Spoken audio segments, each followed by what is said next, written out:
evening and welcome to today's episode of NWCR's Removing That Liberal Blindfold for this, the 30th day of June in the year of our Lord 2025. In my last video, I said the left is predictable. They are. When it comes to racism, they believe 100% in it. Only if you're white. From Newsmax and Michael Dorshowitz comes this one. Dems believe that racism against whites is still okay. With Trump in the White House, TDS reigns supreme in the leftist camp, along with racism, especially if it's against whites. Early this month, the U.S. Supreme Court ruled on the idea that victims of so-called reverse discrimination, discrimination directed against those making up the majority of the population, should be treated exactly the same as discrimination against minorities. The High Court ruled in Ames v. Ohio State of Youth Services that discrimination against any group will not be tolerated, but apparently big city Democrats didn't get the memo. The most recent example came from New York City Democratic mayoral nominee Zoran Mamdani, a 33-year-old Uganda native who became a U.S. citizen 7 years ago. Mamdani proudly identifies as a socialist or a communist.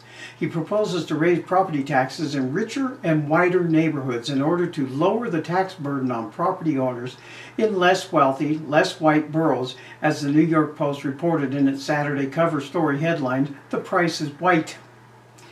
The proposal was found buried in Mamdani's campaign platform, and it reads, quote, "Shift the tax burden from overtaxed homeowners in the outer boroughs to more expensive homes in richer and wider neighborhoods," unquote.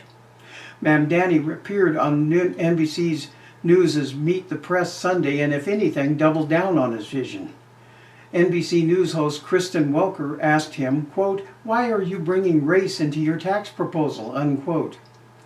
Rather than apologize for the language, Mamdani replied, quote, "That is just a description of what we see right now. It's not driven by race. It's more of an assessment of what the neighborhoods are being undertaxed versus overtaxed," unquote. Welker eventually asked, "Do you think that billionaires have a right to exist?" Mamdani laughed and said, quote, "I don't think that we should have billionaires. Of course, being a politician, he'll probably become one. Then it'll be okay."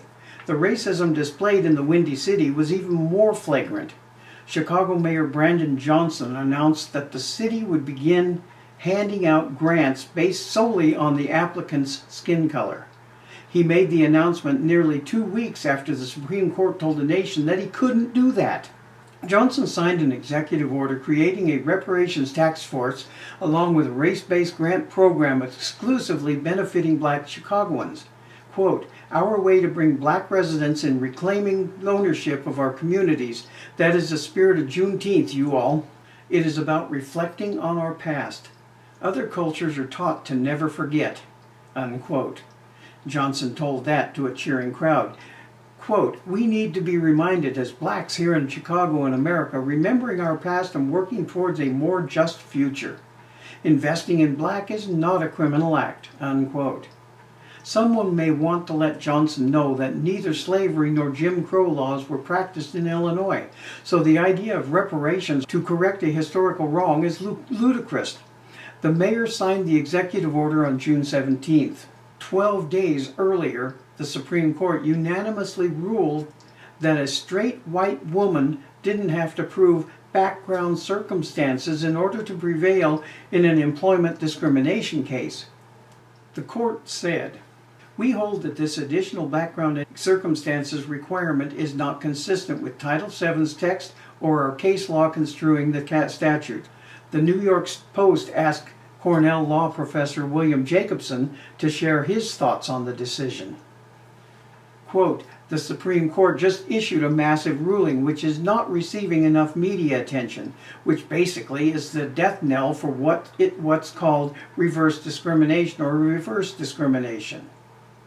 The Supreme Court has sent a very important message, and that message is that discrimination is discrimination, and it doesn't matter who it's against. If it's on the basis of any protected factor, or be it race, sex, or anything else, everyone is treated equally. This is a game changer," unquote. As he noted, Discrimination is discrimination, whether it's targeted against a member of a minority group or a member of the majority. And, as Democrats often remind us, no one is above the law. That applies to a Chicago mayor and a New York mayoral candidate, and it might be wise for them to look over their shoulder from time to time. They never know who might be following them. It could be an overtaxed Manhattan homeowner, a white Chicago grant applicant, or maybe even a U.S. Attorney General. As Professor Jacobson noted, discrimination is discrimination. And now we'll remove that liberal blindfold. The left has no shame. With the things that Trump is doing, they hate it, even though they always say that if we listen to them, they will listen to us and do what we want.